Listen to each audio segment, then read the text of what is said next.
আসসালামু আলাইকুম dear students, কি অবস্থা সবার? সবাইকে ওয়েলকাম করছি সমাজ বিজ্ঞানের যে মৌলিক জিকে পার্ট, সেই মৌলিক জিকে পার্টের আরও একটা ক্লাসে। সবাই দ্রুত করে জয়েন হয়ে যাও, তোমাদের বন্ধুদেরকে মেনশন দাও, ক্লাসটা খুঁজে পেতে সাহায্য করো ফার্স্ট। ওয়ালাইকুম আসসালাম সবাইকে, ওয়ালাইকুম আসসালাম সবাইকে, রমজান মুবারক। কেমন আছো সবাই? কেমন কাটছে রোজা?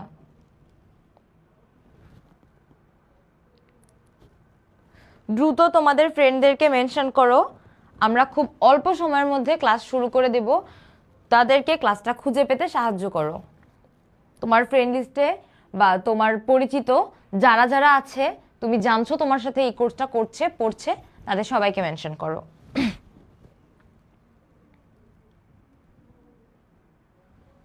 হায় আল্লাহ, রোজা থাকছে মাত্র 12টা বাজে, এত তাড়াতাড়ি খিদা লেগে যায় কেমনে?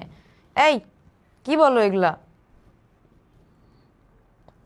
শোনো, যতক্ষণ হচ্ছে একটা কাজের ভিতরে থাকবা, তোমার ব্রেন যতক্ষণ ডাইভার্ট হবে, ততক্ষণ কিন্তু এই যে ক্ষুধা লাগা বলো, টায়ার্ডনেস বলো, এগুলো কম থাকবে। এই জন্য যেহেতু আমাদের ক্ষুধা লাগতেছে, আমাদের আরো বেশি টাইম ধরে পড়তে হবে। তাইলে কি হবে, আমাদের ব্রেনটা ওই দিকে থাকবে, আমাদের যে ক্ষুধা লাগছে এটা মনে থাকবে না। আর ক্লাস শেষ করে দিলে তাড়াতাড়ি কি হবে, তুমি খাটে শুয়ে শুয়ে ফোন দেখবা, আর তোমার আরো ক্ষুধা বাড়বে, আরো ক্ষুধা বাড়বে। আচ্ছা,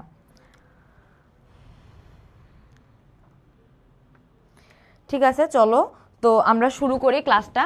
আজকে হচ্ছে আমাদের এই যে সমাজবিজ্ঞানের যে মৌলিক জিকে পার্ট, এই পার্টে টোটাল 4টা ক্লাস, 4টা ক্লাসে আমাদের পড়ার কথা ছিল।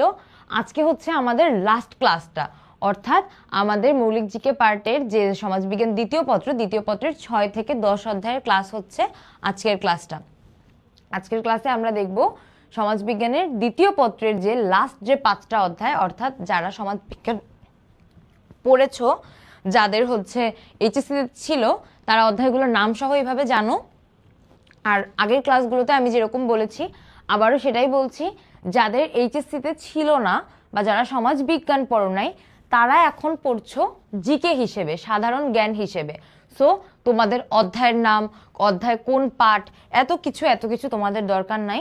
তোমরা জাস্ট যে জিকে হিসেবে পড়ছো, সেইভাবে জিকে হিসেবে ইনপুটগুলো মাথায় নিবে, তাইলেই চলবে।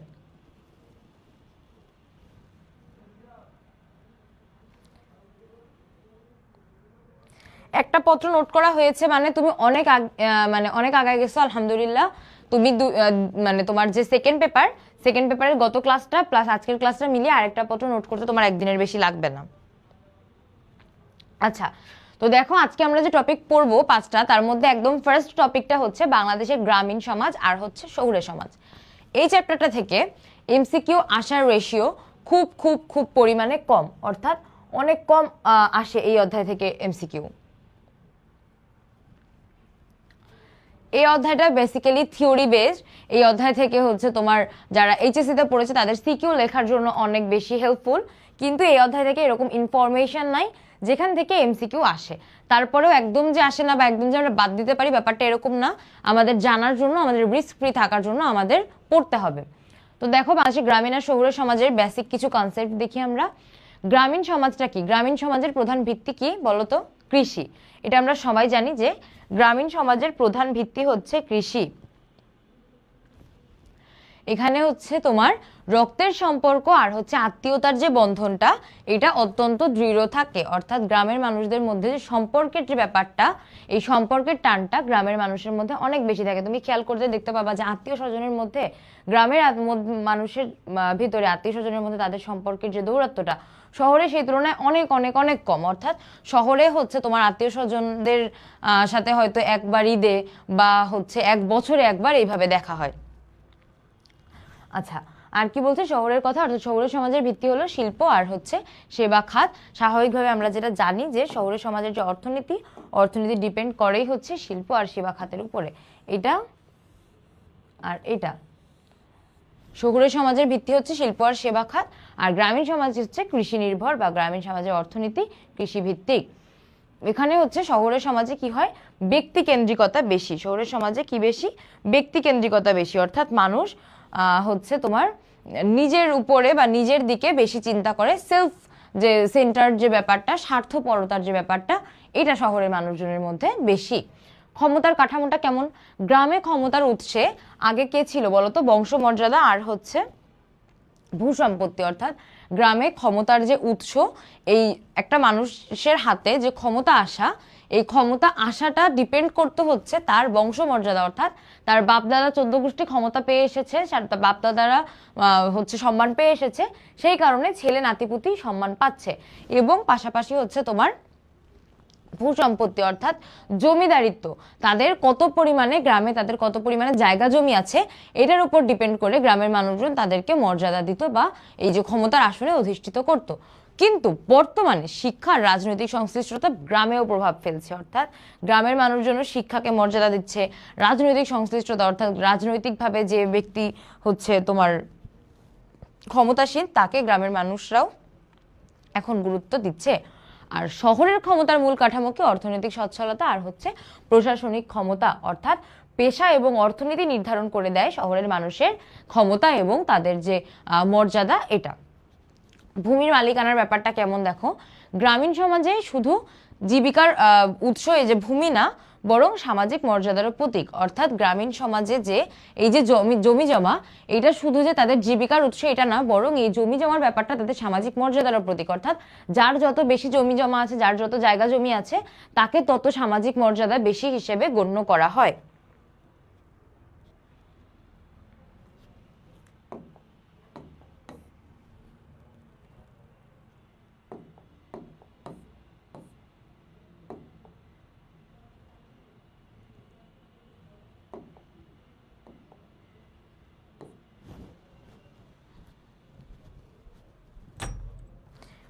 ক্লাস না করে পিডিএফ পড়লে সমস্যা আছে। ক্লাস না করে পিডিএফ পড়লে তুমি কিচ্ছু বুঝবা না, ঘোড়ার মাথা কিছুই বুঝবা না। আর তোমার পিডিএফে আমি তোমাকে যে সমস্ত ইনফরমেশন দেই তার থেকে অনেক বেশি আমি আমার লেকচারে তোমাদের সাথে শেয়ার করি। পিডিএফে আমি যতটুকু দিয়েছি এটুকু হচ্ছে বেয়ার মিনিমাম। আমি যখন কথাগুলো বলি এটা তোমার মাথায় সেট হওয়া অনেক বেশি দরকার।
আচ্ছা, এরপরে কি আছে দেখো, অর্থাৎ আমরা কি দেখলাম বলতো, এই যে তোমার ষষ্ঠ অধ্যায়ের গ্রামীণ ও শহুরে সমাজের যে পরিবেশের যে সিস্টেমটা, অর্থাৎ একদম তোমার স্টার্টিং এর যে ব্যাপারটা, একদম স্টার্টিং এর যে জায়গাটা, ওইটা দেখলাম।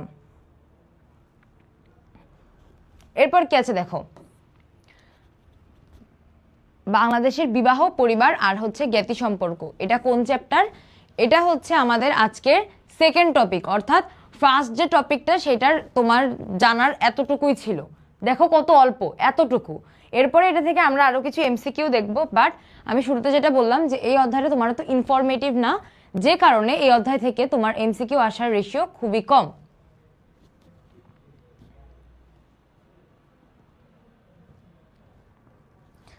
আচ্ছা, এবার দেখো পরের চ্যাপ্টারটা কি, বাংলাদেশের বিবাহ, পরিবার আর হচ্ছে জ্ঞাতি সম্পর্ক। অর্থাৎ এই টপিকে মোটামুটি আলোচনা করা হয়েছে যে বিবাহ হচ্ছে কত প্রকার বা কোন কোন ভাবে এবং মানে কত ধরনের ভাবে বিবাহ হয়, বিবাহের মধ্য দিয়ে কিভাবে পরিবার গঠিত হয়, এরপরে হচ্ছে তোমার আত্মীয়তার সম্পর্ক কিভাবে নির্ধারিত হয়। এই সব বেসিক জিনিসপত্রগুলো কিন্তু আমাদের এত ডিটেইলে সবকিছু জানতে হবে না। আমরা যেটুকু জানবো সেটুকু হলো সমাজবিজ্ঞানীদের অবদান, অর্থাৎ র্যাডক্লিফ ব্রাউন। কি নাম? দ্রুত বলো, নাম কি? এই নামগুলা সবাই হচ্ছে তোমরা খাতায় কমেন্টে যে যেখানে যতবার পারো লিখে ফেলো। র্যাডক্লিফ ব্রাউন, উনি যে গঠনমূলক ক্রিয়াবাদী হিসেবে পরিচিত, অর্থাৎ উনি সমাজের যে স্ট্রাকচারটা বা সমাজের যে পরিবর্তন বলো, এইটা গঠনমূলক অবস্থা থেকে, স্টার্টিং অবস্থা থেকে, প্রাথমিক অবস্থা থেকে ব্যাখ্যা করেছেন। ওনার দৃষ্টিভঙ্গিটা গঠনমূলক ছিল। তার বিখ্যাত বইটা কি? Structure and function in primitive society. Structure and function in primitive society. আর রবিন ফক্সের হচ্ছে ধারণা কি নিয়ে? জ্ঞাতি সম্পর্ক নিয়ে। তার বিখ্যাত বই হচ্ছে কিনশিপ অ্যান্ড ম্যারেজ। এটা কিন্তু ইম্পর্টেন্ট। রবিন ফক্সের এই যে বইটা কিনশিপ অ্যান্ড ম্যারেজ, এই বই প্লাস হচ্ছে রবিন ফক্সের যে নাম, অর্থাৎ কিনশিপ অ্যান্ড ম্যারেজ কার বই? রবিন ফক্সের বইয়ের নাম কি? Kinship and marriage. এই নামটা প্লাস এই ব্যক্তির নামটা কিন্তু ইম্পর্টেন্ট। র্যাডক্লিফ ব্রাউনের বইয়ের নাম হচ্ছে structure and function in primitive society. Structure and function in primitive society. আর রবিন ফক্সের বইয়ের নাম হচ্ছে কিনশিপ অ্যান্ড ম্যারেজ। আরে বাবা, তোমরা তো দেখি বিবাহ সম্পর্কে বহুত কিছু জানো। আচ্ছা, ভালো, জানা ভালো। জ্ঞান থাকলে মানুষ ভুল কম করে। ঠিক আছে, এরপরে দেখো পরিবারের ধরন, অর্থাৎ এই জায়গাটা থেকে একটু যদি দুই একটা কথা আমরা বলি, বিবাহের ধরনের মধ্যে কয়েক ধরনের বিবাহ আছে, যেটা আমরা কিন্তু আমাদের এই রিলেটেড একটা টপিক কিন্তু আমরা ফার্স্ট পেপারে পড়েছি, যেখানে আমাদের এই যে বাংলাদেশের বিবাহের যে অবস্থা, পরিবারের যে অবস্থা, সেটা আমাদের পড়তে হয়েছে। ওই অধ্যায়টার ফার্স্ট পেপারের ওই অধ্যায়টার টপিক প্লাস সেকেন্ড পেপারের এই অধ্যায়টার টপিক কিন্তু তোমার 90 থেকে 95% সেম, একই জিনিস। তুমি বই খুললে দেখতে পাবা এই যে পরিবার, বিবাহ, জ্ঞাতি সম্পর্ক, এগুলো নিয়ে ফার্স্ট পেপারের ওই অধ্যায়টাতে আলোচনা করা হয়েছে, সেকেন্ড পেপারের এই অধ্যায়টাতে আলোচনা করা হয়েছে। সো ওই অধ্যায়ে আমরা কি কি পড়েছিলাম, ওই জিনিসগুলো তোমার এখানেও কাজে লাগবে। বিবাহের যে প্রকারগুলো ছিল, ওই যে তোমার লেভিয়েট বিবাহ, সরোয়েট বিবাহ, এরপরে cross cousin marriage, parallel cousin marriage, এরপরে তোমার হচ্ছে যে অন্তর্গোত্রীয় বিবাহ, বহির্গোত্রীয় বিবাহ, এই যে জিনিসগুলো আমরা পড়েছিলাম, ওই জিনিসগুলো কিন্তু আমাদের এখানেও কাজে লাগবে। তো কার কার মনে আছে একটু বলো তো, যে আমরা ওই যে আগে একটা অধ্যায় বিবাহ রিলেটেড যে ব্যাপারগুলো পড়েছিলাম, এটা কার কার মাথায় আছে? Robin Fox, Kinship and marriage. আচ্ছা, এবার দেখো পরিবারের ধরন, অর্থাৎ পরিবারগুলা কি টাইপের স্ট্রাকচারাইজড হয়। তুমি যদি বাংলাদেশি পরিবারের দিকে তাকাও এবং সাধারণভাবে আমাদের এই নর্মাল সমাজের দিকে লক্ষ্য করো, আমাদের দেশের পরিবার হচ্ছে পিতৃতান্ত্রিক পরিবার, অর্থাৎ আমাদের দেশের অধিকাংশ পরিবার হচ্ছে পিতার উপর ডিপেন্ড করে, পিতার শাসনে শাসিত হয় এবং সকল ক্ষমতার উৎস, সকল প্রাধান্যের উৎস হচ্ছে পিতা। উনি আয় রোজগারের উৎস থাকে, উনি সমস্ত ডিসিশনের কেন্দ্রবিন্দু থাকে। মোট কথা বাংলাদেশের পরিবারগুলোতে ম্যাক্সিমাম ক্ষেত্রে পিতাকে কেন্দ্র করেই ক্ষমতা আবর্তিত হয় এবং ছেলেরাই হচ্ছে পরবর্তীতে উত্তরসূরি হয়, অর্থাৎ তার পিতার সম্পত্তির উত্তরসূরি হয় হচ্ছে ম্যাক্সিমাম ক্ষেত্রে ছেলেরা, মেয়েরাও হয়, বাট ক্ষমতা এবং উত্তরসূরিতার যে মেইন যে জায়গাটা সেটা থাকে হচ্ছে ছেলেদের। মাতৃতান্ত্রিক পরিবারটা কি? সেম উল্টা, অর্থাৎ সমস্ত ক্ষমতা এবং শক্তির উৎস থাকে হচ্ছে বাসায় মা থাকে এবং ফ্যামিলিটা বাস করে হচ্ছে মায়ের বাপের বাড়িতে, বাপ থাকে কি, ঘর জামাই থাকে। এই টাইপের পরিবারগুলো ম্যাক্সিমাম দেখা যায় কোথায়? উপজাতিদের মধ্যে গারো এবং তোমার খাসিয়া সমাজে। গারো এবং খাসিয়া পরিবারগুলো হচ্ছে তোমার মাতৃতান্ত্রিক পরিবার। এটা কিন্তু important for your MCQ part.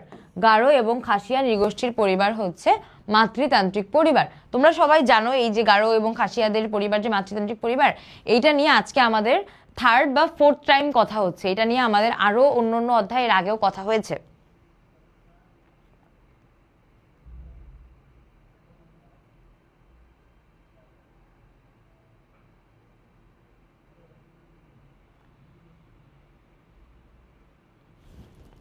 আচ্ছা, এরপরে দেখো এই অধ্যায়ের ইম্পর্টেন্স দেওয়ার মধ্যে যে জায়গাটা, জ্ঞাতি সম্পর্ক, কিনশিপ। জ্ঞাতি সম্পর্ক কয় প্রকার? আমরা এটা কিন্তু ওই যে ফার্স্ট পেপারের যে অধ্যায়টাতে তোমাদের বিবাহ সম্পর্কিত কথাবার্তা বলানো হয়েছিল, তোমাদের বিবাহ দেখে ওই অধ্যায়টার কথা যাদের সবার মনেই আছে, ম্যাক্সিমামেরই দেখছি মনে আছে, তো ওই অধ্যায়ে কিন্তু আমরা জ্ঞাতি সম্পর্ক সম্পর্কেও পড়েছিলাম।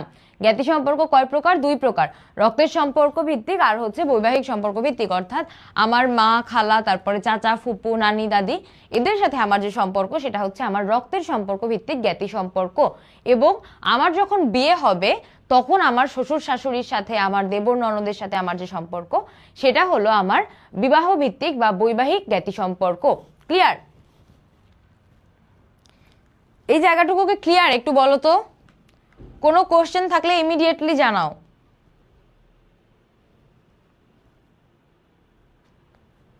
কোনো কোশ্চেন থাকলে ইমিডিয়েটলি জানাও।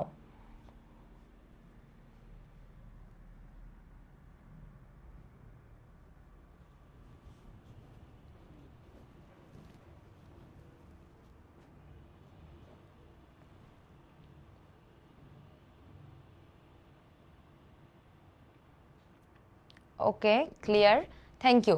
তাহলে হচ্ছে আমরা পরে আগাই। আজকে দেখবা আমাদের হচ্ছে মানে আজকের যে অধ্যায়গুলো আমরা পড়বো, আজকে যে টপিকগুলো আমরা পড়বো, আমাদের এগুলো পড়তে বা এগুলো মনে রাখতে আমাদের খুব বেশি বেগ পেতে হবে না। অর্থাৎ আমাদের মোটামুটি জানা জিনিস প্লাস এইগুলো অনেক বেসিক এবং অনেক এই চ্যাপ্টারগুলো থেকে মোটামুটি প্রশ্ন কম হয়, প্লাস যা হয় তাও খুব বেসিক লেভেলের। আচ্ছা, এরপরে দেখো বিবাহের ধরন আছে একক বিবাহ আর হচ্ছে বহুস্ত্রী বিবাহ, যেটা সম্পর্কে আমরা হচ্ছে তোমার পড়েছি এবং আমরা জানি। তোমরা একটু বলো একক বিবাহ কি আর এই যে বহু বিবাহ এই জিনিসটা কি, সবাই বলো। একক বিবাহ কি আর হচ্ছে তোমার এই যে বহু বিবাহ কি, এটা আমাকে বলো ফার্স্ট।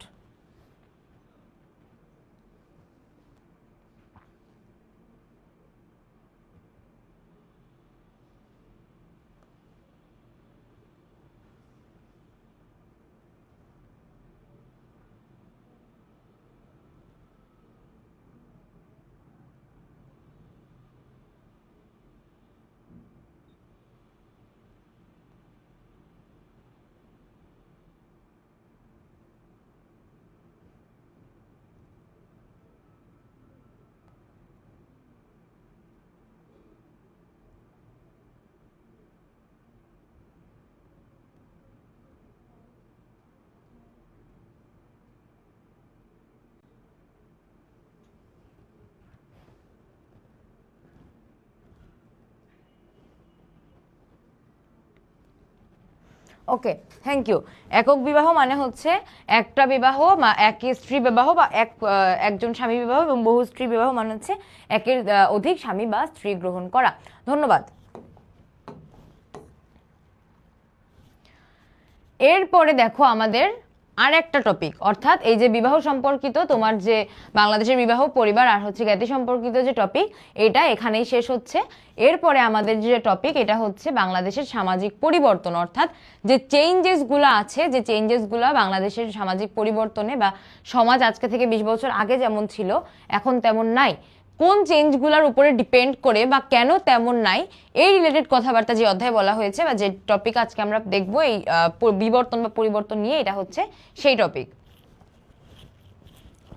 দেখো বাংলাদেশের সামাজিক পরিবর্তন এই ক্ষেত্রে সমাজবিজ্ঞানীরা কি বলেছেন। সর্বপ্রথম বিবর্তন পরিবর্তন নিয়ে কথা বলেন হচ্ছে ম্যাক্স ওয়েবার। তার আগে কার কথা আছে দেখো, কার্ল মার্কস।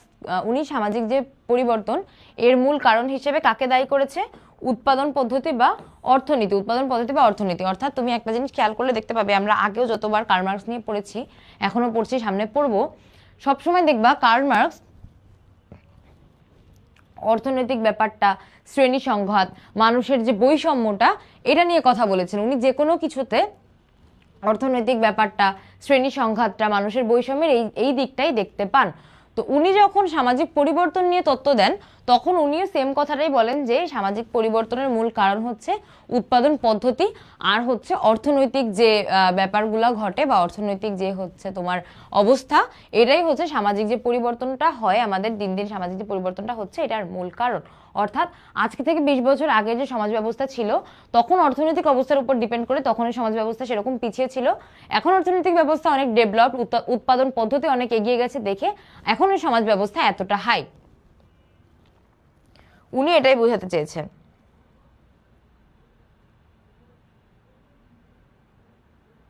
ঠিক আছে, এবার দেখো ম্যাক্স ওয়েবার কি বলেন। তিনি হচ্ছে সামাজিক পরিবর্তনের পেছনে কিকে দায়ী করেছেন, ধর্ম আর হচ্ছে আদর্শের ভূমিকাকে গুরুত্ব দিয়েছেন।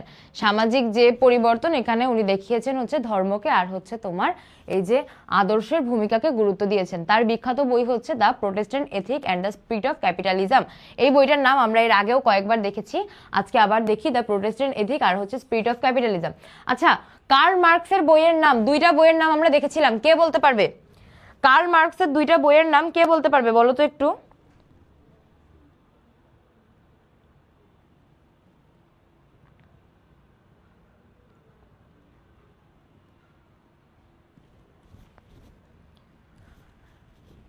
কার্ল মার্কসের বইয়ের নামটা বলো। ম্যাক্স ওয়েবারের বইয়ের নামটাও তোমাদের পরিচিত হওয়ার কথা, Protestant ethic and the spirit of capitalism. MacIver তার মতে সামাজিক পরিবর্তনকে বলেন হচ্ছে সামাজিক পরিবর্তন হচ্ছে সামাজিক সম্পর্কের পরিবর্তন। ম্যাকাইভার বলেন কি সামাজিক পরিবর্তন হচ্ছে সামাজিক যে সম্পর্ক, এই সামাজিক সম্পর্কের পরিবর্তন। অর্থাৎ উনি দেখিয়েছেন যে সমাজ যে পরিবর্তিত হচ্ছে এটার কারণ হচ্ছে সমাজের ভিতরে আমরা যারা আছি, আমরা সমাজের যে সদস্যরা আছি, সমাজের যে প্রতিষ্ঠানগুলো আছে, এই প্রতিষ্ঠানগুলোর ভিতরে যে আমাদের যে সম্পর্কগুলো, এই সম্পর্ক দিন দিন পরিবর্তন হওয়ার কারণে সমাজটা পরিবর্তন হচ্ছে। অর্থাৎ আমাদের সাথে যে আমাদের সমাজের অন্য সদস্য তাদের সম্পর্ক, আমাদের সাথে সামাজিক যে প্রতিষ্ঠানগুলো এইগুলোর সম্পর্ক, এগুলো দিন দিন চেঞ্জ হয়, দ্যাটস ওয়াই সমাজটা পরিবর্তিত হয়। পরিবর্তনের উপাদান দেখো কয়েকটা দেখানো হয়েছে এখানে। পরিবর্তনের উপাদানগুলো কি কি, অর্থাৎ সমাজ পরিবর্তন হওয়ার পেছনে কি কি কাজ করে। প্রযুক্তি, অবভিয়াসলি আজকে থেকে তুমি যদি 5 বছর পিছনেও তাকাও, এখনের প্রযুক্তির যে ডেভেলপটা বা এখন আমরা যত ফাস্ট কোনো একটা কিছু নিয়ে যে এআই এর কথাই চিন্তা করো। Das Kapital the Communist Manifesto, thank you, তোমরা অনেকেই বলতে পারছো এবং সবাইকে ধন্যবাদ। Das Kapital and Communist Manifesto এই দুইটা হচ্ছে কার্ল মার্কসের বই। অনেক ধন্যবাদ, অনেক ধন্যবাদ। আমি বুঝতে পারছি এবং আমি তোমাদের কাছে আসলে থ্যাঙ্কফুল যে তোমরা শুনে ক্লাস লেকচারটা শুনছো। কারণ শুধু যারা পিডিএফ পড়ছো বা শুধু যারা পিডিএফ পড়ার চিন্তা করবা শুধু আমি মৌলিক জিকের একটা বই পড়ে আমি কাঁপায় দিব, আসলে কান দিয়ে শুনলে, এক মানুষের কথা শুনলে বা তোমার লেকচার শুনলে তোমার মাথায় জিনিসটা যত থাকে, একা একা পড়লে কিন্তু মাথায় অত থাকে না। এই জিনিসটা ধরো এই যে 10-12 বছর ধরে পড়াশোনা করছো, এটা সবাই জানো, মোটামুটি টের পেয়ে গিয়েছো সবাই। আচ্ছা, তো প্রযুক্তির উপরে ডিপেন্ড করে যেমন সমাজ পরিবর্তিত হয় দেখতে পারো। এখনকার সমাজ কি পরিমাণ এআই ডিপেন্ডেন্ট, 5 বছর আগেও কি এটা ছিল না। এরপরে শিক্ষা, অবভিয়াসলি শিক্ষা আমাদের সমাজের পরিবর্তন ঘটায়। এরপরে নগরায়ন আর হচ্ছে বিশ্বায়ন, যেটা আমরা নর্মালি আমাদের সমাজের দিকে তাকাইলেই দেখতে পাই যে গ্রামীণ পরিবেশ ছিল। আমাদের আম্মুদের ছোটবেলার কথাও যদি চিন্তা করো, তারা বড় হয়েছে গ্রামীণ যৌথ পরিবারে। তারপরে আমরা আস্তে আস্তে আমাদের জেনারেশনটা আস্তে আস্তে শহুরে বিপ্লব, তারপরে নগরায়ন শিল্পায়নের প্রভাব বেড়ে গেল, গ্রামীণ পরিবারগুলো ভেঙে ছোট হয়ে হয়ে একক পরিবার, যৌথ পরিবারগুলো একক পরিবারের রূপ নিল। অর্থাৎ কি হলো, সামাজিক যে পরিবর্তনটা এইটার সৃষ্টি হলো। বাংলাদেশে বর্তমানে প্রযুক্তির প্রভাবে দ্রুত সামাজিক পরিবর্তন ঘটছে। যেমন এই যে অনলাইন শিক্ষা, আমরা যে জুমে ক্লাস করি, এই যে আমি জুমে ক্লাস করি, ওইটা আমার অনলাইন শিক্ষা। তোমরা এই যে আমার ক্লাসটা করতেছো, এটা তোমাদের অনলাইন শিক্ষা। অর্থাৎ আগে যেমন আমরা চিন্তা করতাম যে আমাদের পড়তে হলে স্কুলে যাইতে হবে, কলেজে যাইতে হবে, আমাদের একটা কোচিং সেন্টারে যাইতে হবে, এখন কিন্তু ব্যাপারগুলো অত কঠিন নয়। আমরা ঘরে বসে একটু নেট কিনছি, একটু ফোনে দেখছি, সবকিছু আমাদের হাতের মুঠোয়। ই কমার্সটার ব্যাপারটাও এরকমই, আমরা সবাই জানি যে আমরা অনলাইনে যে বিজনেসগুলো আমরা চালাচ্ছি, অনলাইনে যে কেনা বেচা আমরা করতে পারছি, এটাই হচ্ছে ই কমার্স। বুঝতে পারছো যে বাংলাদেশের সামাজিক যে হচ্ছে তোমার পরিবর্তনটা, এই পরিবর্তনটা কতটা হচ্ছে তোমার গতানুগতিক চলছে এবং কতটা পরিবর্তনশীল বা কতটা গতিশীল। এই জায়গা থেকে আরো কোনো কোশ্চেন আছে? এই টপিকটাও কিন্তু এতটুকুই ছিল। আমি বলেছি না শুরুতে যে আজকে আমরা যে টপিকগুলো পড়বো সব টপিকগুলো ধরার আগেই শেষ হয়ে যাবে।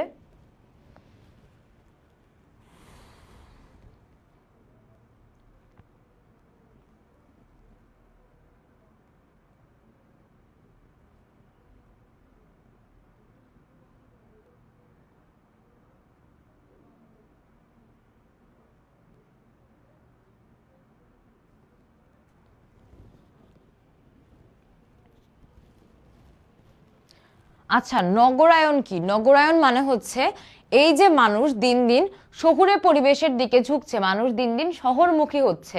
অর্থাৎ তোমার আম্মুদের আমার আম্মু বাবাদের টাইম যদি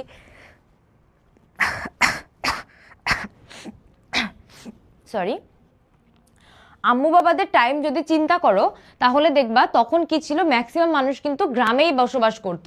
পরবর্তীতে কি হলো, শিক্ষার তাগিদে কিংবা তোমার পেশাগত তাগিদে চাকরি করার জন্য মানুষ দিন দিন শহরের দিকে আসছে, অর্থাৎ আমাদের এই যে গ্রামগুলোর দিকেও কিন্তু শহরের পরিবেশ বাড়ছে। বা এখন তুমি যে পরিমাণ শহরের স্ট্রাকচার দেখতে পাও, আজকে থেকে 50 বছর আগে ঢাকা শহরও কি এত উন্নত ছিল? শহর ছিল, বাট নগরের যে স্ট্রাকচারটা, নগরের যে কাঠামোটা, এই কাঠামোটা কি সৃষ্টি হয়েছিল? দিন দিন যে একটা স্মার্ট কাঠামো তৈরি হচ্ছে, দিন দিন একটা প্রপার শহর সৃষ্টি হচ্ছে, এই ব্যাপারটাকেই বলে হচ্ছে নগরায়ন। ক্লিয়ার আশা করছি?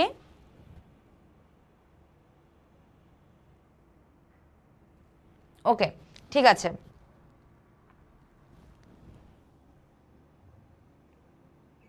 আচ্ছা, আর বিশ্বায়ন হচ্ছে তুমি যে তোমার ঘরে বসে, তোমার খাটের এক কর্নারে বসে হাতের মুঠোয় তোমার পুরা দুনিয়ার খবর তুমি পেয়ে যাচ্ছ। আমেরিকাতে কি হচ্ছে, ইউরোপে কি হচ্ছে, অস্ট্রেলিয়াতে কি হচ্ছে, আন্টার্কটিকাতে কি হচ্ছে, সব কিছু তুমি যে তোমার হাতের মুঠোয় পেয়ে যাচ্ছ, এই জিনিসটাই হচ্ছে গ্লোবালাইজেশন। গ্লোবালাইজেশন বা বিশ্বায়ন ব্যাপারটা কি? অর্থাৎ আমার পাশের দেশ ফিল হবে আমার পাশের ঘরের মতো, পাশের দেশটা ফিল হবে পাশের ঘরের মতো। কেন হবে? এই প্রযুক্তির কারণে, এই যে নেট, এই যে ইন্টারনেট, এই ইন্টারনেটের কারণে এই যে পাশের দেশকে পাশের ঘরের মতো ফিল হয়। ঘরের কর্নারে বসে আমরা দুনিয়ার সমস্ত নিউজ জেনে যাচ্ছি।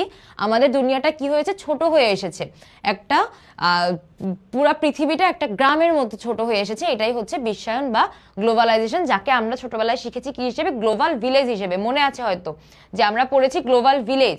গ্লোবাল ভিলেজটা কি? এটাই। আচ্ছা, আমার পরিচয় তোমাদের সাথে ফার্স্ট ক্লাসে আমি দিয়েছিলাম, তারপরে আজকে একজন জিজ্ঞেস করেছো। আমি ঢাকা ইউনিভার্সিটিতে পড়ছি ফিলোসফিতে।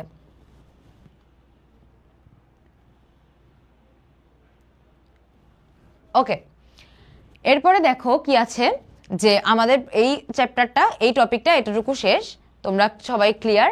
ওকে, এরপরে আছে হচ্ছে বাংলাদেশের সামাজিক সমস্যা আর হচ্ছে প্রতিকারের উপায়। অর্থাৎ বাংলাদেশের সমাজের যে সমস্ত সমস্যা ফেস করে, বাংলাদেশে যে ধরনের ঝামেলা আছে, যে ধরনের অপরাধ বলো বা প্রাকৃতিক যে বিপর্যয়গুলো বলো, এই সব কিছু নিয়ে সমাজ যে প্রবলেমগুলো ফেস করে, সেই প্রবলেমগুলো এবং সেই প্রবলেমগুলো থেকে উত্তরণের যে উপায়, সেই টপিক হচ্ছে এটা। তো ম্যালথাসের জনসংখ্যা তত্ত্বই কেন এখানে শুরুতে আসলো? অর্থাৎ এই অধ্যায়ে তো অনেক টপিক আছে, কিন্তু আমাদের এই জায়গাটা থেকে এমসিকিউ আসবে না, বা সব জায়গা থেকে এমসিকিউ আসে না। যে জায়গা থেকে এমসিকিউ আসতে পারে অবভিয়াসলি আমি সেটুকুই অ্যাড করেছি। আমি তোমাদের অনেক পড়ায়, আমি তোমাদের এই প্রেশারটা দিতে চাই না মাথায়। ম্যালথাসের জনসংখ্যা তত্ত্ব, অর্থনীতি আছে যাদের, তাদের কাছে এই জিনিসটা একদম মানে ডাল ভাতের মতো। যারা অর্থনীতি পড়েছো, ইন্টারে পড়েছো, তাদের কাছে এই জিনিসটা, এই যে ম্যালথাসের জনসংখ্যা তত্ত্ব, একদম ডাল ভাতের মতো। যারা পড়ো নাই তাদেরও মানে জানো অনেকেই যে ম্যালথাস একজন অর্থনীতিবিদ। উনি হচ্ছে একটা তত্ত্ব দিয়েছিলেন যে জনসংখ্যা যে হারে বাড়ছে, আমাদের উৎপাদন সেই হারে বাড়ছে না। অর্থাৎ জনসংখ্যা হচ্ছে অনেক ফাস্ট বাড়ছে। আজকে থেকে কয়েক বছর আগেও জনসংখ্যা যা ছিল এখন তার থেকে 4-5 গুণ হয়ে গেছে, কিন্তু খাদ্য উৎপাদনের যে ব্যাপারটা, সেটা কি এত ফাস্ট বাড়ছে না। অর্থাৎ এই তত্ত্বটা দিতে গিয়ে উনি বলেছিলেন যে আমাদের যে জনসংখ্যা, এই জনসংখ্যা বাড়ে হচ্ছে জ্যামিতিক হারে এবং খাদ্য উৎপাদন বাড়ে হচ্ছে গাণিতিক হারে। জ্যামিতিক হারে মানে কি, 1 2, তারপরে 2 এর পরে 3 আসে না, 2 এর পরে আসছে 4, অর্থাৎ গুণ করে করে ডাবল ওয়েভে। জ্যামিতিক হারে মানে হচ্ছে ডাবল ওয়েভে বাড়ছে, 1 2 4 8, তারপরে হচ্ছে তোমার এই যে 16, এরপরে হচ্ছে তোমার 32। এইভাবে বাড়ে কি, জনসংখ্যা, আমাদের যে জনসংখ্যাটা, আমাদের যে পপুলেশনটা, এইটা বাড়ছে।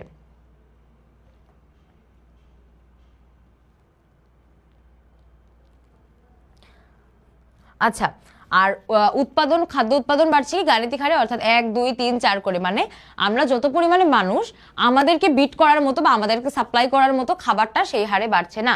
যার কারণে কি হচ্ছে, এই যে অসীম অভাবের বিপরীতে এই তোমার অসীম যে চাহিদা, হ্যাঁ অসীম যে অভাব, অসীম যে চাহিদা, এটার বিপরীতেই হচ্ছে তোমার এই যে আমাদের যে সীমাবদ্ধতা, সম্পদের সীমাবদ্ধতা, এই ব্যাপারটা ঘটছে। তো ম্যালথাসের যে তত্ত্ব যে বইতে উল্লেখ করা হয়েছিল, তার এই বিখ্যাত বইয়ের নাম হচ্ছে an essay on the principal of population. An essay on the principal of population. First এই বইয়ের নামটা লিখে ফেলো ফার্স্ট।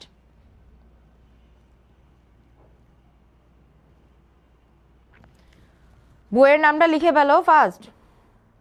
আচ্ছা, তোমাদের ম্যাক্সিমামেরই তো অর্থনীতি ছিল, মানবিকে অর্থনীতি থাকে, ম্যাক্সিমামেরই অর্থনীতি থাকে।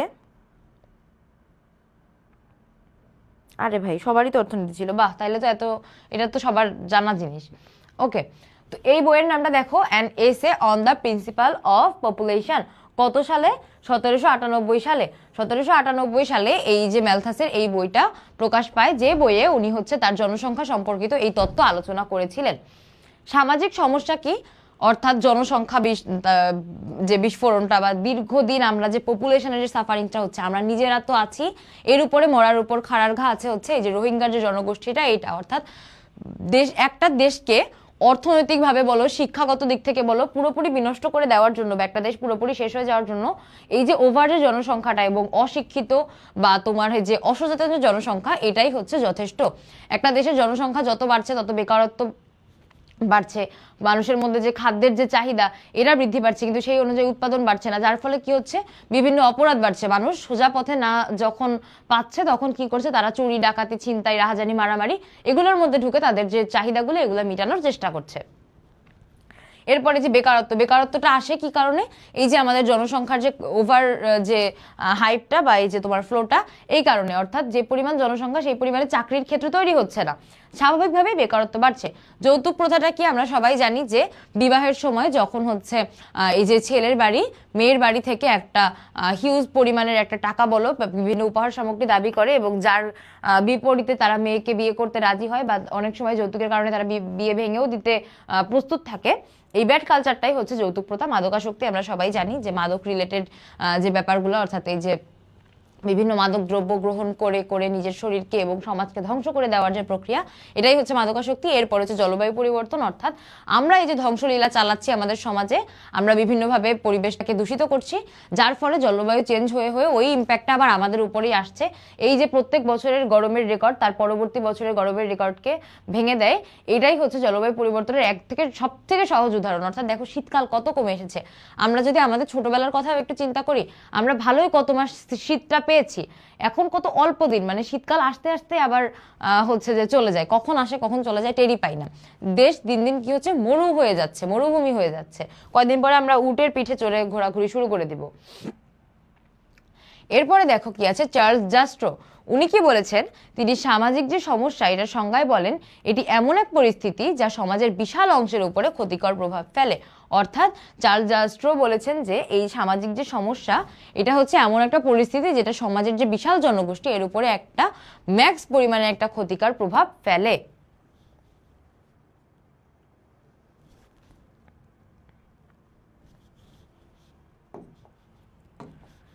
আচ্ছা, এখান থেকে কোনো কোশ্চেন আছে কিনা জানাও। হ্যাঁ, চাকরি করার ইচ্ছা থাকা সত্ত্বেও চাকরি না পাওয়াকেই বলে হচ্ছে বেকারত্ব। অর্থাৎ অনেক মানুষ যখন একসাথে আছে সবাইকে চাকরি দেওয়া সম্ভব না, তো অবভিয়াসলি একটা হিউজ অ্যামাউন্ট মানুষ বেকারই থাকে। এখান থেকে কোশ্চেন কি আছে জানাও।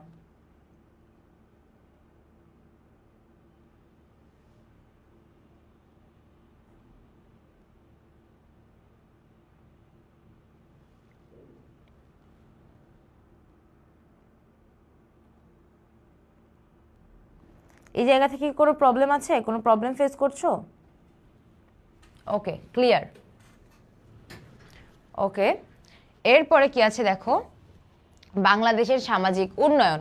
অর্থাৎ দেশ হিসেবে আমরা কিভাবে সামাজিকভাবে এগিয়ে যাচ্ছি বা উন্নয়ন যে করছি, কোন কোন খাতে কিভাবে কিভাবে উন্নয়নটা হচ্ছে সেটাই। সামাজিক উন্নয়ন বলতে কি বোঝায়? এটি কেবল অর্থনৈতিক প্রবৃদ্ধি নয়, বরং মানুষের জীবনযাত্রার মান উন্নয়ন, শিক্ষা, স্বাস্থ্য, অধিকারের সুষম বন্টন। অর্থাৎ সামাজিক উন্নয়ন মানেই শুধু এটাই বোঝায় না যে অর্থনৈতিকভাবে সচ্ছল, বরং মানুষ শিক্ষিত, তাদের স্বাস্থ্য, তাদের সুরক্ষা, তাদের নিরাপত্তা, এই প্রত্যেকটা জিনিস সুন্দর করে সুষম বন্টন হয়েছে। সরকারি যে সংস্থা এগুলা কিভাবে মানুষের উন্নয়নের পাশে থাকে বা কাজে লাগে? সামাজিক যে মন্ত্রণালয়, সমাজ কল্যাণ মন্ত্রণালয়, এগুলো কি করে? প্রান্তিক যে জনগোষ্ঠীর উন্নয়নে কাজ করে। প্রান্তিক জনগোষ্ঠী কারা? যারা একদম হচ্ছে তোমার ধরো দেশের বর্ডার লাইনে বাস করে, একদম গ্রামে যেখানে এখনো পর্যন্ত কারেন্ট পৌঁছায় নাই, শিক্ষার আলো পৌঁছায় নাই, এইসব জায়গায় বাস করে এবং তাদের অর্থনৈতিক অবস্থা, সামাজিক অবস্থা অনেক দুর্বল আমাদের তুলনায়। সেই সব জায়গায় কাজ করে কি সরকারি এই যে কল্যাণমূলক সংস্থা, সমাজ কল্যাণ মন্ত্রণালয়। এনজিও বা বেসরকারি সংস্থা, এনজিওর ফুল ফর্মটা দেখো, নন গভর্নমেন্টাল অর্গানাইজেশন। এই ফুল ফর্মটা মনে রাখতে হবে বানান সহ, এটা কিন্তু আসে। নন গভর্নমেন্টাল অর্গানাইজেশন অর্থাৎ তোমার বেসরকারি সংস্থা। বাংলাদেশের উন্নয়নে ব্র্যাক, এই যে ব্র্যাক আমরা জানি, ব্র্যাক, তারপর হচ্ছে গ্রামীণ ব্যাংক, আশা, এগুলোর ভূমিকা অপরিসীম। অর্থাৎ এই টাইপের এনজিওগুলা মানুষকে বিভিন্ন তাদের উন্নয়নমূলক যে চিন্তাধারাগুলো সেগুলোতে চিন্তা করতে আরো সাহায্য করে।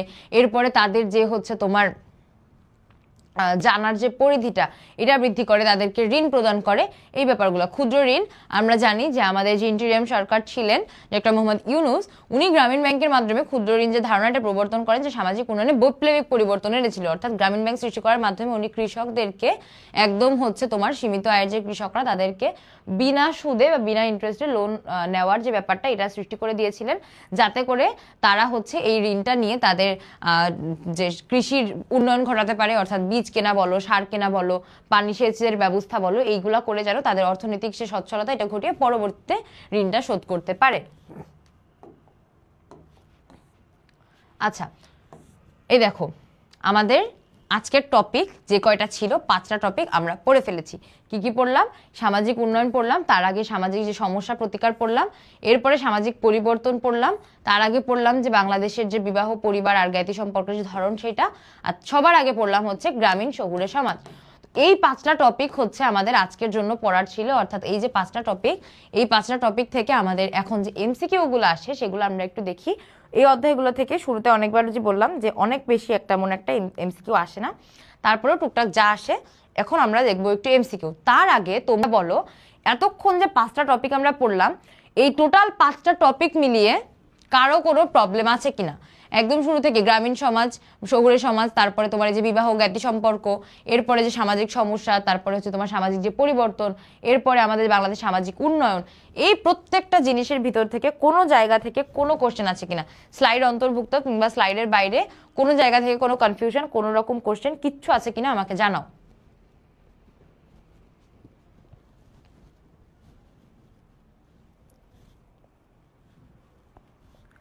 আরে বাবারে, একের বি পরে বলো, আগে বলো যে এখান থেকে কোনো কোশ্চেন আছে কিনা। ঠিক আছে, ধন্যবাদ, অনেক ধন্যবাদ, তোমরা অনেক জানো, অনেক ফাস্ট তোমরা, অনেক থ্যাংক ইউ। একটু আগে জানাও যে কোনো কোশ্চেন আছে কিনা এখান থেকে। যেহেতু আজকে আমাদের লাস্ট ক্লাস, আমরা কিন্তু প্রবলেম সলভের জন্য আমরা টাইম পাবো না। প্রবলেম সলভের জন্য আজকের যদি নাও থাকে, আগে যে 3টা ক্লাস করছো, আগে যে 3টা ক্লাস করেছো সেইখান থেকে কোনো কাহিনী থাকলে সেটাও বলতে হবে। আরে বাবা, একের বি, হ্যাঁ পিডিএফ এ উত্তর দেওয়া থাকবে, পিডিএফ এ উত্তর দেওয়া থাকবে। নগরায়নের প্রধান কারণ হচ্ছে শিল্পায়ন, ঠিক আছে, নগরায়নের প্রধান কারণ শিল্পায়ন, সবই ঠিক আছে। 2-এর খ বলে ফেলেছো, আরে বাবারে কি ফাস্ট। আজকেরটা থেকে কোনো হচ্ছে ইয়া নাই, বুঝতে পেরেছি, আজকের থেকে কোনো হচ্ছে তোমাদের যে কোশ্চেন নাই। তোমাদের আগের যে ক্লাসগুলো সেইখান থেকে কোনো কোশ্চেন ছিল কিনা এটা একটু বলো। আগে যে ক্লাসগুলো করলাম আমরা, আজকে 4র্থ ক্লাস, এর আগে 3টা ক্লাস করেছি, প্রত্যেক 3টা ক্লাস মিলিয়ে আজকের এই 4টা ক্লাস সহ কোনো জায়গা থেকে কোনো কোশ্চেন কিছু নাই, এত ক্লিয়ার? আচ্ছা ঠিক আছে। আরেকটা জিনিস আমাকে বলো যে তোমাদের একটা রিভিশন ক্লাসের দরকার কিনা। অর্থাৎ আমি একটা রিভিশন ক্লাস আমি নিতে চাচ্ছি, কিন্তু রোজার মধ্যে তোমরাই অনেকে বলেছো যে আরেকটা এক্সট্রা ক্লাস তোমরা করতে চাও না, তোমাদের অলরেডি ক্লাসের প্রেশার অনেক আছে। তো এটা আমাকে আরো একটু জানাও যে তোমাদের আসলেই কোনো রিভিশন রিলেটেড কোনো ব্যাপার দরকার আছে কিনা। অর্থাৎ আমি কিন্তু চেষ্টা করেছি এই যে ক্লাসগুলা, এই প্রত্যেকটা ক্লাসের শেষে ওই ক্লাসের যে রিভিশনের যে পার্টটা সেটা তোমাদের কাছে এনে দেওয়ার, এবং একটা টপিক বারবার আমি এতবার উচ্চারণ করেছি যেন রিভিশন ব্যাপারটা তোমাদের মাথায় পড়ার সাথে সাথে গেঁথে যায়। তারপরেও তোমাদের যে হচ্ছে ইনশাআল্লাহ যা পড়েছি এগুলো পড়ে গেলেই হবে, পাশাপাশি একটু মৌলিক জিকের একটা বই ফলো করো, মৌলিক জিকের জন্য একটা তোমার পছন্দ মতো একটা বই কিংবা মৌলিক পিডিএফ ফলো করো, ইনশাআল্লাহ হয়ে যাবে।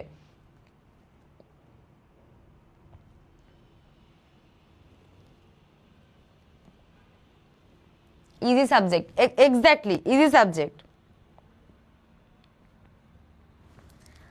আচ্ছা ঠিক আছে, তাহলে হচ্ছে আমাকে একটু বলিও যে হচ্ছে তোমাদের পরবর্তীতে, কারণ তোমরাই অনেকে বলেছো যে না এরকম কোনো কিছু হচ্ছে চাচ্ছ না, তোমাদের জন্যই কমানো, রোজার মধ্যে তোমাদের ক্লাসের প্রেশারই কমানো। আচ্ছা দেখো, গ্রামীণ সমাজের যে ক্ষমতার চিরাচরিত উৎস এটা কি? উচ্চশিক্ষা, রাজনৈতিক পদবি, ভূমি ও বংশমর্যাদা নাকি সরকারি চাকরি? গ্রামীণ সমাজের যে ক্ষমতার চিরাচরিত উৎস এটার হচ্ছে তোমার উৎস কি বলো? দুই বলো।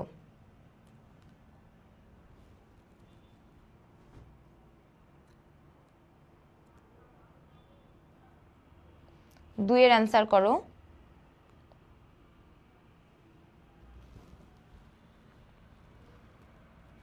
ওকে ওকে, ঠিক আছে ঠিক আছে, বুঝতে পেরেছি। এবার দুইয়ের অ্যান্সার করো।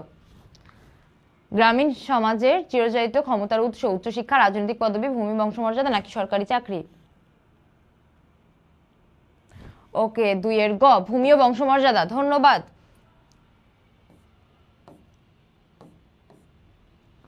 পেশার ভিত্তিতে স্তরবিন্যাস কোথায় বেশি দেখা যায়?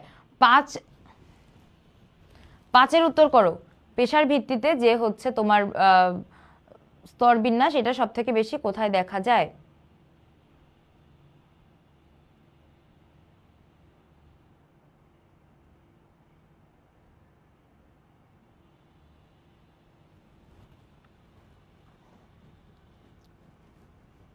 ঠিক আছে,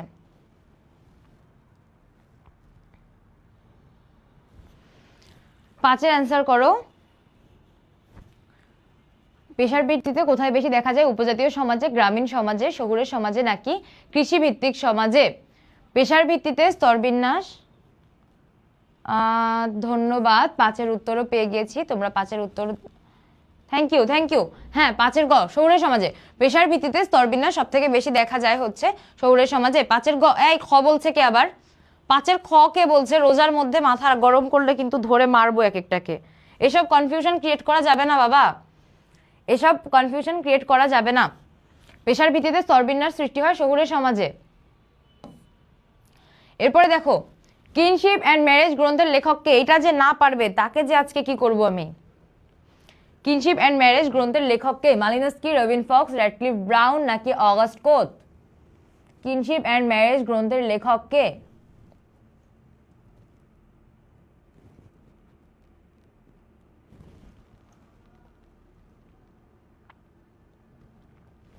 কিনশিপ অ্যান্ড ম্যারেজ গ্রন্থের লেখককে? ওকে, ছয়ের খ, thank you thank you thank you. ছয়ের খ, Robin Fox. Kinship and Marriage গ্রন্থের লেখক রবিন ফক্স। রক্তের সম্পর্কের ভিত্তিতে গড়ে ওঠা জ্ঞাতি সম্পর্ককে কি বলে? বৈবাহিক জ্ঞাতি, কাল্পনিক জ্ঞাতি, রক্তের সম্পর্কে জ্ঞাতি, কৃত্রিম জ্ঞাতি। দেখো কত অবভিয়াস একটা কোশ্চেন। এত অবভিয়াস কোশ্চেন তোমাদের আসবে না। এই কোশ্চেন ক্লাস 2-3 বাচ্চাদের দিলে মানায়, এত অবভিয়াস কোশ্চেন তোমাদের আসবে না। এটা দেখো, structure and function in primitive society কার বিখ্যাত গ্রন্থ? যে না পারবে তার কপালে আজকে যে কি মাইরটা আছে। Structure and function in primitive society কার বিখ্যাত গ্রন্থ? Karl Marx, Radcliffe Brown, Max Weber, Robin Fox. কার? Structure and function in primitive society বইটি কার? Robin Fox. এই, এটা রবিন ফক্সের বই। Structure and function in primitive society, এটা রবিন ফক্সের বই।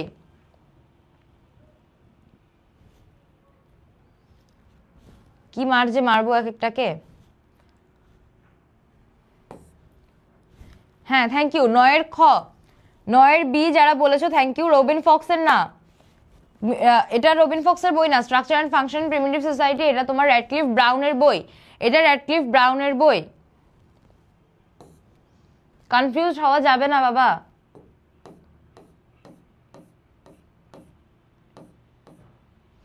The Protestant ethic and the spirit of capitalism কার বই? 14 অ্যান্সার করো। এই নয়ের আবার ঘ কে বলছে?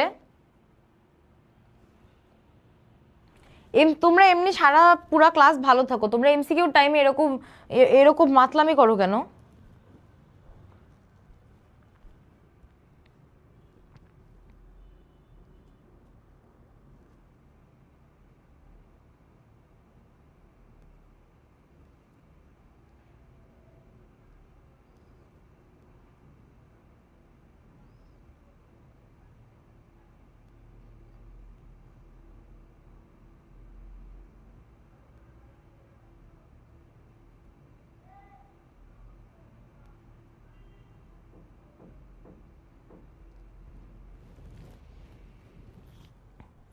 14 এর গ, 14 এর গ, the Protestant ethic and spirit of capitalism. 14 এর কি গ আসলেই?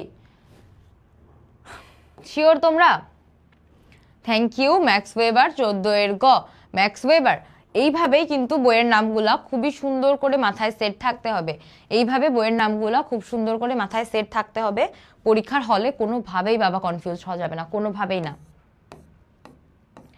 কার মতে অর্থনীতি সামাজিক পরিবর্তনের মূল চালিকা শক্তি?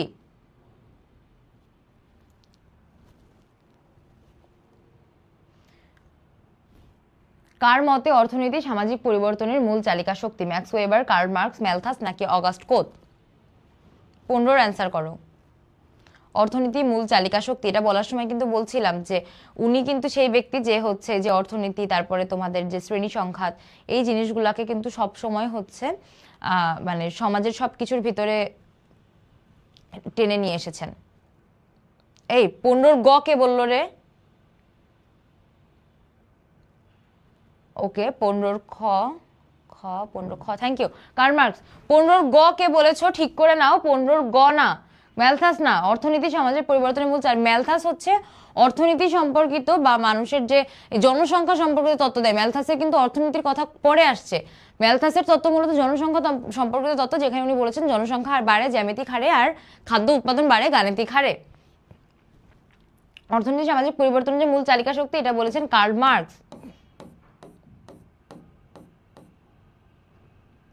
এই যে ম্যালথাসের হচ্ছে এই যে ম্যালথাসের মতে খাদ্য উৎপাদন বাড়ে কোন হারে?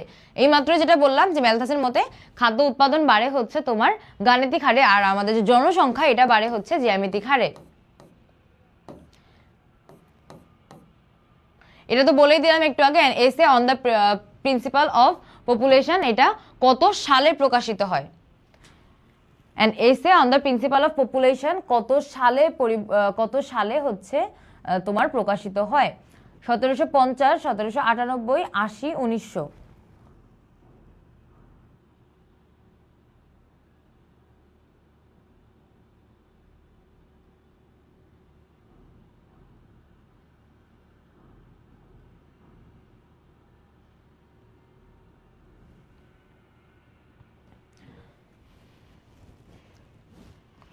আচ্ছা, ওকে, 20-এর অ্যান্সারও পেয়ে গিয়েছি, ধন্যবাদ তোমাদের। 1798, অর্থাৎ essay on the principal of population, এটা প্রকাশিত হয় হচ্ছে 1798 সালে।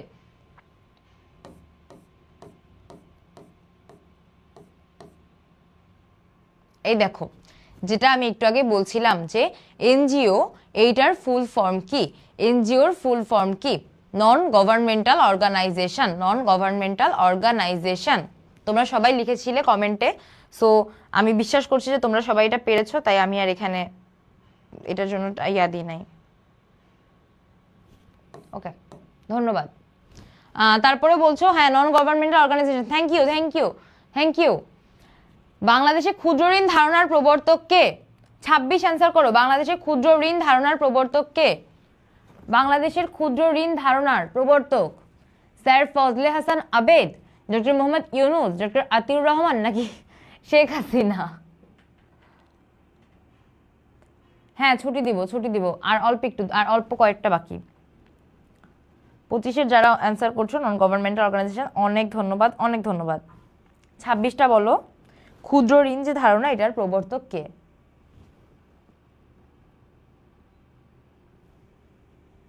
Thank you. 26-এর বি, ডক্টর মোহাম্মদ ইউনুস।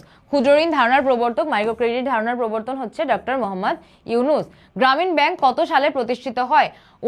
অর্থাৎ এই যে ডক্টর মোহাম্মদ ইউনুসের এই যে গ্রামীণ ব্যাংক, এটা কত সালে প্রতিষ্ঠিত হয়? এটা কিন্তু একটা ইম্পর্টেন্ট কোশ্চেন, অনেক ইম্পর্টেন্ট একটা কোশ্চেন। 1975 নাকি 83, 90 নাকি 2006? এটা তোমরা জিকেতে পড়েছো। তোমাদের যে সাধারণ জ্ঞানে তোমরা এটা মাস্ট পড়েছো, কোনো মিস হওয়ার কোনো জায়গায় নাই। এটার অ্যান্সার করো।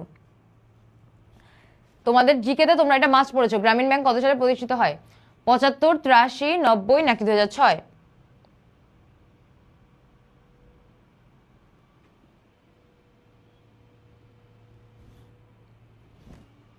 27। হ্যাঁ, ডক্টর ফজলে হাসান আবেদ, ব্র্যাক ব্যাংকের প্রতিষ্ঠাতা। Thank you. গ্রামীণ ব্যাংক কত সালে প্রতিষ্ঠিত হয়? উত্তর পেয়েছি তোমরা বলছো যে 1983 সালে, 1983 সালে। Thank you. এই এটা এটা আবার 2006 কে বললো? 2006 না বাবা, এটা 2006 না। গ্রামীণ ব্যাংক প্রতিষ্ঠিত হয় 83-তে, 1983 সালে। এই ঘ না, 2006 না, 1983। কনফিউজ হয়েও না। 1983 সালে গ্রামীণ ব্যাংক প্রতিষ্ঠিত হয়, 1983 সালে। বাংলাদেশের সমাজ কল্যাণ মন্ত্রণালয় কত সালে গঠিত হয়? এটা বলো, এটা কনফিউজ হয় না। এটা 1983, 6 না, 2006 না, 1983। এটা তোমরা জিকেতে পড়েছো। আচ্ছা এবার বলো, সমাজ কল্যাণ মন্ত্রণালয় কত সালে গঠিত হয়? 71, 72, 80, 96। 71, 72, 80, 96। সমাজ কল্যাণ মন্ত্রণালয় কত সালে গঠিত হয়?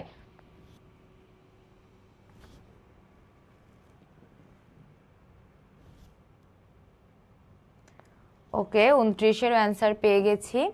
সমাজ কল্যাণ মন্ত্রণালয় 1972 সালে। Thank you. 1972 সালে। ধন্যবাদ, ধন্যবাদ তোমাদের। এই তোমরা তো অনেক কিছু জানো, মাশাল্লাহ মাশাল্লাহ, অনেক কিছু জানো তোমরা। হ্যাঁ, 1972 সালে সমাজ কল্যাণ মন্ত্রণালয় প্রতিষ্ঠিত হয়। এই মাত্র একজন বললা কমেন্টে, দেখো সেটাই এসেছে, অর্থাৎ এটা কিন্তু ইম্পর্টেন্ট। হ্যাঁ, ডক্টর যে স্যার ফজলে হাসান আবেদ, উনি হচ্ছে ব্র্যাক ব্যাংকের প্রতিষ্ঠাতা। স্যার ফজলে হাসান আবেদ ব্র্যাক ব্যাংকের প্রতিষ্ঠাতা। তো আমাদের এমসিকিউ গুলা হচ্ছে এতটুকুই মোটামুটি ছিল। এবার আবারও একবার বলছি, এন্টায়ারলি তোমাদের কোনো কোশ্চেন আছে কিনা আমাকে একটু জানাও। টোটাল আমরা এই যা যা এত কিছু পড়লাম সব কিছু মিলায়ে এন্টায়ারলি কোনো কোশ্চেন আছে কিনা জানাও ফার্স্ট। হ্যাঁ 72, ধন্যবাদ ধন্যবাদ, 72 সালে। আচ্ছা, তো আজকের ক্লাসটা আমরা এখানেই শেষ করছি। আমি তোমাদের সবার জন্য দোয়া করতেছি, রোজার মাস, প্রত্যেকের জন্য দোয়া কইরো। আমিও তোমাদের জন্য দোয়া করতেছি। তোমাদের বাবা মা তোমাদের নিয়ে যে স্বপ্নটা দেখতেছে, নিজেরা নিজেদের নিয়ে যে স্বপ্নটা দেখতেছো, শুধুমাত্র একটু পরিশ্রমটা চালায় যাও, ইনশাল্লাহ কেউ এই স্বপ্ন থেকে তোমাকে পিছনে ফেলতে পারবে না। আল্লাহ যদি চায় এই বছরের হাসিটা, শেষ হাসিটা তুমিই হাসবা। নিজের উপরে শক্তিটা রাখো, আত্মবিশ্বাসের যে জায়গাটা, এই জায়গাটা কখনো নড়বড় হতে দিও না। আশেপাশের পাড়া প্রতিবেশী, এই মানুষ সেই মানুষ, পাশের বাসার আন্টি, কে কি বলছে কোনোভাবেই কান দিও না। মুখের অ্যান্সার দেওয়ার থেকে কাজের অ্যান্সার দেওয়াটা, ফলের অ্যান্সার দেওয়াটা অনেক বেশি শক্তিশালী। তুমি যখন মুখ দিয়ে কোনো অ্যান্সার দিতে যাবে, সে হেসে উড়িয়ে দিতে পারবে, কিন্তু তোমার কাজ দিয়ে, তোমার যে রেজাল্টটা, এটা দিয়ে যখন তুমি অ্যান্সার দিবে, বিশ্বাস করো ভাই, দুনিয়াতে কেউ নাই যে তোমাকে হেসে উড়াই দেওয়ার ক্ষমতা রাখে। তো ওই দিনটা পর্যন্ত একটু ধৈর্যটা ধরো, ওই দিনটা পর্যন্ত একটু দাঁতে দাঁত কামড়িয়ে একটু পরিশ্রমটা এই লেভেলে করে যাও, আল্লাহর কাছে একটু চাও। তোমার বাবা মা তোমার জন্য যে দোয়াটা করছে, যে পরিশ্রম তারা করছে, তাদের এই পরিশ্রমের হচ্ছে তুমি ফলটা দাও। ইনশাআল্লাহ তোমার জন্য ভালো কিছু লেখা আছে। আর তোমাদের সাথে আমার দেখাও হবে, ইনশাআল্লাহ আমাদের দেখা হবে। আমরা যখন হচ্ছে আমাদের এই যে জয়টা সেলিব্রেট করব, তোমরা এক এক ইউনিভার্সিটিতে চান্স পাবে, তারপরে যখন আমাদের বিজয় সেলিব্রেশনের টাইম আসবে, ইনশাআল্লাহ তোমাদের সবার সাথে দেখা হবে। তোমরা ভালো থাকো, সুস্থ থাকো, আর পড়াশোনার ভিতরে থাকো। এই যে স্পিরিটটা আমি তোমাদের ক্লাসে দেখতে পাচ্ছি, এই স্পিরিটটা যেন ধরে রাখো, এই স্পিরিটটা যেন তোমাদের থাকে। সেই আমি হোপফুল তোমাদের এই স্পিরিটটা থাকবে। সবার জন্য দোয়া রেখে আমি আজকের ক্লাসটা এখানেই শেষ করছি। সবাইকে আসসালামু আলাইকুম।